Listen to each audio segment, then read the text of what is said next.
আসসালামু আলাইকুম, কেমন আছেন সবাই? আমি কিভাবে খুব সহজেই ঝটপট কলিজা ভুনা করে ফেললাম তাই শেয়ার করতেছি আপনাদের সাথে।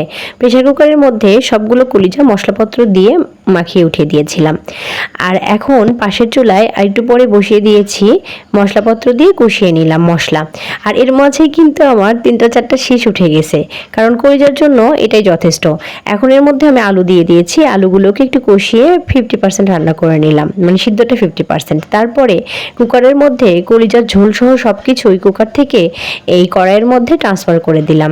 দিয়ে এখন শুধু নাড়াচাড়া একটু একটু ঢেকেও দিয়েছিলাম, কারণ আলুগুলো একটু ভালোভাবে সিদ্ধ হবে।